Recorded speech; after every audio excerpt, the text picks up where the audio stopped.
Hi friend, ಪ್ರತಿ ಜಾಬ್ಸ್ಗೆ ಸ್ವಾಗತ. Friends, ಒಂದು ಹೊಸ ಉದ್ಯೋಗ ಮಾಹಿತಿ ಬಂದಿದೆ. ಕರ್ನಾಟಕ ಸರ್ಕಾರದ ಬಾಲ ಕಾರ್ಮಿಕರ ಇಲಾಖೆಯಲ್ಲಿ ಹೊಸ ನೇಮಕಾತಿಗಳನ್ನು ಬಿಡುಗಡೆ ಮಾಡಿದೆ. ಲೆಕ್ಕಿಗ ಕಮ್ ಸಹಾಯಕ ಹುದ್ದೆಯಲ್ಲಿ ಅರ್ಜಿ ಕರೆದಿದ್ದಾರೆ. ಈ ಹುದ್ದೆಗಳಿಗೆ ಪುರುಷ ಮತ್ತು ಮಹಿಳೆಯರು ಅಪ್ಲೈ ಮಾಡ್ಬೋದು. ಇವಾಗ ಅರ್ಜಿ ಸಲ್ಲಿಕೆ ಆರಂಭವಾಗಿದೆ. ಮಿಸ್ ಮಾಡದೆ ಈ ಅರ್ಜಿಯನ್ನು ಸಲ್ಲಿಸಿ. ಪರೀಕ್ಷೆ ಇಲ್ಲದ ನೇಮಕಾತಿ ಇದೆ. ಇಲ್ಲಿ ವೇತನ ಬಂದುಬಿಟ್ಟು 19,917 ರೂಪಾಯಿ ಪರ್ ಮಂತ್ ಸ್ಯಾಲರಿ ಇರುತ್ತೆ. ಫ್ರೆಂಡ್ಸ್, ನಿಮಗೆ ಈ ವಿಡಿಯೋದಲ್ಲಿ ಇಲ್ಲಿ ಎಷ್ಟು ಹುದ್ದೆಗಳು ಖಾಲಿವೆ ಮತ್ತು ಯಾರು ಅಪ್ಲೈ ಮಾಡಬೇಕು, ಎಜುಕೇಷನ್ ಏನಿರಬೇಕು ಹಾಗೂ ಸ್ಯಾಲ್ರಿ ಯಾವ ರೀತಿ ಇರುತ್ತೆ, ಅಪ್ಲೈ ಮಾಡೋದು ಹೇಗೆ ಎಲ್ಲವನ್ನು ಸಂಪೂರ್ಣ ಹೇಳ್ತೀನಿ. ವಿಡಿಯೋನ ಸ್ಕಿಪ್ ಮಾಡದೆ ಕೊನೆ ತಗೊಂಡು ಹೇಗೆ ಮಾಹಿತಿ ಇಷ್ಟ ಆದರೆ ಒಂದು ಲೈಕ್ ಮಾಡಿ ಮತ್ತು ಶೇರ್ ಮಾಡಿ, ನಿಮ್ಮ ಅನಿಸಿಕೆಯನ್ನು ಕಮೆಂಟ್ ಮಾಡಿ. ಹಾಗೆ ಹೊಸಬರು ಯಾರು ನಮ್ಮ ಚಾನಲ್ ನೋಡ್ತಾ ಇದ್ದವರು ನಮ್ಮ ಚಾನಲ್ನ ಸಬ್ಸ್ಕ್ರೈಬ್ ಮಾಡ್ಕೊಳ್ಳಿ. ಹಾಗೆ ಪಕ್ಕದಲ್ಲಿರ್ತಕ್ಕಂಥ ಬೆಲ್ಲೈಕನ್ ಆನ್ ಮಾಡಿಕೊಂಡ್ರೆ ನಾವು ಅಪ್ಲೋಡ್ ಮಾಡೋ ಪ್ರತಿಯೊಂದು ವಿಡಿಯೋ ನಿಮಗೆ ನೋಟಿಫಿಕೇಷನ್ ಆಗಿ ಬರ್ತವೆ. ಹಾಗೂ CSC ಬಗ್ಗೆ, ಜಾಬ್ ಬಗ್ಗೆ, ಸರ್ಕಾರ ಇತರ ಮಾಹಿತಿಗಳು ದೊರೆಯುತ್ತಿದೆ. ಓಕೆ ಫ್ರೆಂಡ್ಸ್, ನೇರ ವಿಷಯಕ್ಕೆ ಹೋಗೋಣ. ನೋಡಿ ಫ್ರೆಂಡ್ಸ್, ಧಾರವಾಡ ಜಿಲ್ಲೆಯ ಆಫೀಸಿಯಲ್ ವೆಬ್ಸೈಟ್ ಇದೆ. ಇಲ್ಲಿರ್ತಕ್ಕಂಥ ಹುದ್ದೆಗಳು ಧಾರವಾಡ ಜಿಲ್ಲೆಯಲ್ಲಿರ್ತಕ್ಕಂಥ ನೇಮಕಾತಿಗಳಾಗಿವೆ. ಇವಾಗ ನಾವು ನೇರವಾಗಿ ನೋಟಿಫಿಕೇಷನ್ ನೋಡೋಣ. ನೋಡಿ, ಕರ್ನಾಟಕ ಸರ್ಕಾರ ಜಿಲ್ಲಾ ಬಾಲ ಕಾರ್ಮಿಕ ಯೋಜನಾ ಸಂಘ ಅಂತ ಕೊಟ್ಟಿದ್ದಾರೆ.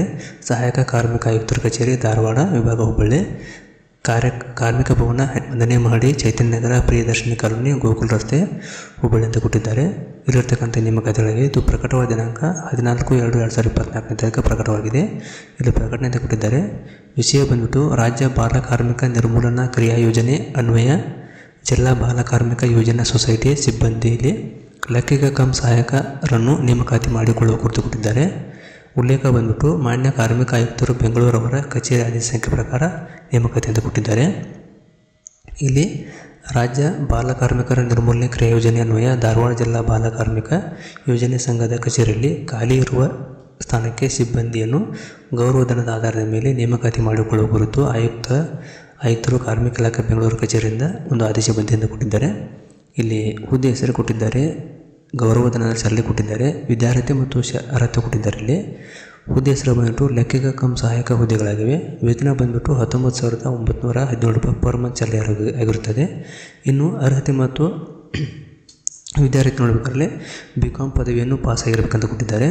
ಲೆಕ್ಕಪತ್ರಗಳಲ್ಲಿ ನಿರ್ವಹಿಸುವ ಅಕೌಂಟೆಂಟ್ ಹುದ್ದೆಯಲ್ಲಿ ಕನಿಷ್ಠ 5 ವರ್ಷಗಳ ಅನುಭವ ಹೊಂದಿರಬೇಕಂತ ಕೊಟ್ಟಿದ್ದಾರೆ. ಲೆಕ್ಕಪತ್ರದ ಬ್ಯಾಂಕ್ ವ್ಯವಹಾರದಲ್ಲಿ ಸರ್ಕಾರದ ಲೆಕ್ಕಪತ್ರಗಳನ್ನು ತಯಾರಿಸುವ ಲೆಕ್ಕಪತ್ರಗಳಿಗೆ ಸಂಬಂಧಿಸಿದ ದಾಖಲೆ ರಿಜಿಸ್ಟರ್ ಕುರಿತು ಮಾಹಿತಿ ಹೊಂದಿರಬೇಕು.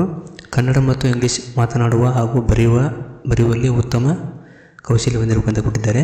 ಕಂಪ್ಯೂಟರ್ ಜ್ಞಾನವನ್ನು ಹೊಂದಿರಬೇಕಂತ ಕೊಟ್ಟಿದ್ದಾರೆ. ಅವಶ್ಯವಾಗಿ MS ಆಫೀಸು, ಇಂಟರ್ನೆಟ್ಟು ಆಪರೇಷನ್ ಕಡ್ಡಾಯ ಅಂತ ಕೊಟ್ಟಿದ್ದಾರೆ.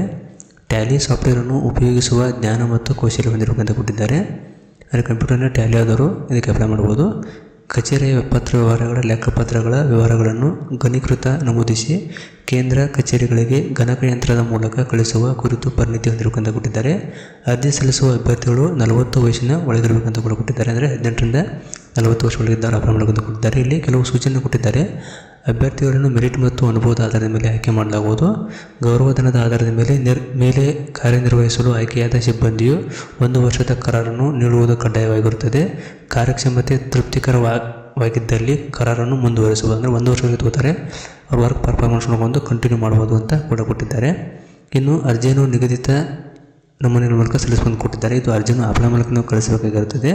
ಅದು ಕಾರ್ಮಿಕ ಭವನ ಸಹಾಯಕ ಕಾರ್ಮಿಕ ಆಯುಕ್ತರ ಕಚೇರಿ ಧಾರವಾಡ, ವಿಭಾಗ ಹುಬ್ಬಳ್ಳಿ, 1ನೇ ಮಹಡಿ, Akshaya park, Priyadarshini colony, Mahesh PU college ರಸ್ತೆ, ಹುಬ್ಬಳ್ಳಿ. ಈ ಅಡ್ರೆಸ್ಸಿನ ಪೋಸ್ಟ್ ಮೂಲಕ ಕಳಿಸಬೇಕಂತ ಕೊಟ್ಟಿದ್ದಾರೆ. ಇನ್ನು ಭರ್ತಿ ಮಾಡಿದ ಅರ್ಜಿಗಳನ್ನು ದಿನಾಂಕ 28/2/2024 ಸಂಜೆ 5 ಗಂಟೆ ಒಳಗೆ, ಅಂದರೆ ಇವತ್ತು ತಾರೀಕಿಗೆ ನಾವು ವಿಡಿಯೋ ಮಾಡ್ತಾರೆ 22ನೇ ತಾರೀಕು, 28ನೇ ತಾರೀಕು ಲಾಸ್ಟ್ ಇದೆ, ಅಷ್ಟು ಅರ್ಜಿಗಳನ್ನು ಪೋಸ್ಟ್ ಮೂಲಕ ಕಳಿಸಬೇಕಾಗಿರುತ್ತದೆ. ತಡ ಮಾಡಿ ಬಂದ ಅರ್ಜಿಗಳನ್ನು ಅಪೂರ್ಣ ಎಂದು ತಿರಸ್ಕರಿಸಿ ಅಂತ ಕೊಟ್ಟಿದ್ದಾರೆ. ಅರ್ಜಿಯಲ್ಲಿ ನಮೂದಿಸಿದ ಎಲ್ಲ ದಾಖಲೆಗಳ ದೃಢೀಕೃತ ನಕಲು ಪ್ರತಿಗಳನ್ನು ಲಗತ್ತಿಸಬೇಕಾದ್ರೆ ಪ್ರತಿಯೊಂದು ಡಾಕ್ಯುಮೆಂಟನ್ನು ಅಟ್ಯಾಚ್ಮೆಂಟ್ ಮಾಡಿ ಕಳಿಸಬೇಕಂತ ಕೊಟ್ಟಿದ್ದಾರೆ. ಅರ್ಜಿ ನಮೂನೆ ಪತ್ರಿಕಾ ಪ್ರಕಟಣೆಯಲ್ಲಿ ವೆಬ್ಸೈಟ್ ಕೊಟ್ಟಿದ್ದಾರೆ, ಇಲ್ಲಿಂದ ಡೌನ್ಲೋಡ್ ಮಾಡ್ಕೋಬೇಕಂತ ಕೊಟ್ಟಿದ್ದಾರೆ. ಇದರ ಅವಶ್ಯಕತೆ ಇಲ್ಲ. ನಮ್ಮ ವಿಡಿಯೋ ಕಾರ್ಡ್ ಲಿಂಕಲ್ಲಿ ಕೊಟ್ಟಿದ್ದೀನಿ ಅದನ್ನು, ಅಥವಾ ವಾಟ್ಸಪ್ ಟೆಲಿಗ್ರಾಮ್ ಗ್ರೂಪಲ್ಲಿ PDF ಅನ್ನು ಶೇರ್ ಮಾಡಿದ್ದೀನಿ, ಅಲ್ಲಿಂದ ನೋಡಿಕೊಂಡು ಡೌನ್ಲೋಡ್ ಮಾಡ್ಕೊಂಡು ಅರ್ಜಿ ಸಲ್ಲಿಸ್ಬೋದು. ಇಲ್ಲಿ ಕೆಳಗಡೆ ಅಪ್ಲಿಕೇಶನ್ ಫಾರ್ಮ್ ಕೊಟ್ಟಿದ್ದಾರೆ. ಜಿಲ್ಲಾ ಬಾಲ ಕಾರ್ಮಿಕರ ಯೋಜನಾ ಸಂಘ ಧಾರವಾಡ ಅಂತ, ಕಾರ್ಮಿಕ ಭವನ ಸಹಾಯಕ ಕಾರ್ಮಿಕ ಆಯುಕ್ತರ ಕಚೇರಿ ಧಾರವಾಡ ಅಂತ ಕೊಟ್ಟಿದ್ದಾರೆ. ಇದು ಅಡ್ರೆಸ್ ಆಗಿದೆ. ಇಲ್ಲಿ ಹುದ್ದೆಗಳ ಹೆಸರು ಹಾಕಬೇಕಾಗುತ್ತೆ. ಅಭ್ಯರ್ಥಿ ಪೂರ್ಣ ಹೆಸರು, ಅಭ್ಯರ್ಥಿ ಹುಟ್ಟಿದ ದಿನಾಂಕ ಮತ್ತು ಸಮಯ, ಆಮೇಲೆ ಅಭ್ಯರ್ಥಿಯ ತಂದೆ ತಾಯಿ ಹೆಸರು, ಅಂಚೆ ವಿಳಾಸ, ತಂದೆ ತಾಯಿಯ ಪೋಷಕರ ಉದ್ಯೋಗ, ಅಭ್ಯರ್ಥಿಯ ರಾಷ್ಟ್ರೀಯತೆ, ಇನ್ನು ಅಭ್ಯರ್ಥಿಯು ವಿದ್ಯಾರ್ಥಿ ಸಂಬಂಧಿಸಿದ ಪ್ರಮಾಣ ಪತ್ರ ಲಭಿಸುವುದು. ಇಲ್ಲಿ ಪಾಸಾದ ವರ್ಷ, ಗರಿಷ್ಠ ಅಂಕ, ಗಳಿಸಿದ ಅಂಕ, ಪ್ರತಿಶತ ಹಾಕಬೇಕಾಗುತ್ತೆ. ಇನ್ನು ಆಡಕಗಳು ಅಂತ ಕೊಟ್ಟಿದ್ದಾರೆ. ಇದು ನಮ್ಮ ಅಷ್ಟೊಂದು ಸರಿಯಾಗಿ ಹೋಯ್ತು, ನೋಡ್ಕೋಬೇಕು ನಾವು ಅದನ್ನು. ಆಮೇಲೆ ಅನುಭವದ ವಿವರ ಕೊಟ್ಟಿದ್ದಾರೆ, ಇಲ್ಲಿ ಹಾಕ್ಬೋದು. ಅದನ್ನು ಸ್ವಯಂ ಘೋಷಣೆ ಕೊಟ್ಟಿದ್ದಾರೆ, ಇಲ್ಲಿ ಸ್ಥಳ ಡೇಟು ಹಾಕಿ ಇಲ್ಲಿ ಸಹಿ ಮಾಡಿ ಅರ್ಜಿಯನ್ನು ನೀವು ಪೋಸ್ಟ್ ಮೂಲಕ ಕಳಿಸಬೇಕಾಗಿರ್ತದೆ. ಈ PDF ಲಿಂಕನ್ನು ಇದೇ ವಿಡಿಯೋಗಳಿಗೆ ಕೊಟ್ಟಿದ್ದೀನಿ ಅಥವಾ ನೋಟಿಫಿಕೇಷನ್ನಲ್ಲಿ ಕೊಟ್ಟಿದ್ದೀನಿ. ನಮ್ಮ ವಾಟ್ಸಪ್ ಟೆಲಿಗ್ರಾಮ್ ಗ್ರೂಪಲ್ಲಿ ಕೂಡ ಶೇರ್ ಮಾಡಿದ್ದೀನಿ, ಅಲ್ಲಿ ನೋಡ್ಕೊತ ಅರ್ಜಿಯನ್ನು ಸಲ್ಲಿಸ್ಬೋದು. ಅಥವಾ ಇಲ್ಲಿ ವೆಬ್ಸೈಟ್ ಕೊಟ್ಟಿದ್ದೀನಿ, ವೆಬ್ಸೈಟ್ ಕೆಳಗಡೆ ಇದೆ, ಅದು ಇಲ್ಲಿ ನೋಡಿ ಧಾರವಾಡ ವೆಬ್ಸೈಟ್ ಕೊಟ್ಟಿದ್ದಾರೆ. ಇಲ್ಲಿ ನೇಮಕಾತಿ ಅಂತ ಇದೆ, ಬಾಲಕಾರ್ಮಿಕರ ಯೋಜನಾ ಅಕೌಂಟೆಂಟ್ ಕಸ್ಟಮ್ ಅಸಿಸ್ಟೆಂಟ್ ನೇಮಕಾತಿ ಕೊಟ್ಟಿದ್ದಾರೆ. ಇಲ್ಲಿ ವಿವರಣೆ ಕೂಡ ಕೊಟ್ಟಿದ್ದಾರೆ. ರಾಜ್ಯ ಬಾಲಕಾರ್ಮಿಕ ಯೋಜನೆ ನಿರ್ಮೂಲನೆ ಕ್ರಿಯಾ ಯೋಜನೆ ಅನ್ವಯ ಜಿಲ್ಲಾ ಬಾಲಕಾರ್ಮಿಕರ ಯೋಜನಾ ಸೊಸೈಟಿ ಲೆಕ್ಕಿಗ ಕಂ ಸಹಾಯಕ ಹುದ್ದೆ ಮಾಡುವ ಕುರಿತು ಕೊಟ್ಟಿದ್ದಾರೆ. ಇಲ್ಲಿ ಡೇಟ್ ಕೊಟ್ಟಿದ್ದಾರೆ 28/2/2024 ಅಂತ. ಇಲ್ಲಿ ನೋಡಂತ ಕೊಟ್ಟಿದ್ದಾರೆ. ಇದೇ PDF ಅದು. ಈ ಲಿಂಕನ್ನು ವಿಡಿಯೋ ಕಡೆ ಕೊಟ್ಟಿದ್ದೀನಿ, ಅಲ್ಲಿಂದ ನೀವು ಏನೋ ರಿಟರ್ನ್ ಮಾಡ್ಕೊಂಡು ಅರ್ಜಿಯನ್ನು ಸಲ್ಲಿಸಬಹುದಾಗಿದೆ. ಓಕೆ ಫ್ರೆಂಡ್ಸ್, ತಮಗೆ ಮಾಹಿತಿ ಇಷ್ಟ ಆಗಿದೆ ಅನ್ಕೋತೀನಿ. ದಯವಿಟ್ಟು ಇಷ್ಟ ಆದರೆ ಒಂದು ಲೈಕ್ ಮಾಡಿ ಮತ್ತು ಶೇರ್ ಮಾಡಿ, ನಿಮ್ಮ ಮನಸ್ಸಿಗೆ ಕಮೆಂಟ್ ಮಾಡಿ. ವಿಡಿಯೋ ನೋಡೋದಕ್ಕಾಗಿ ತುಂಬ ಧನ್ಯವಾದಗಳು. Thanks for watching. Jai Hind, Jai Karnataka.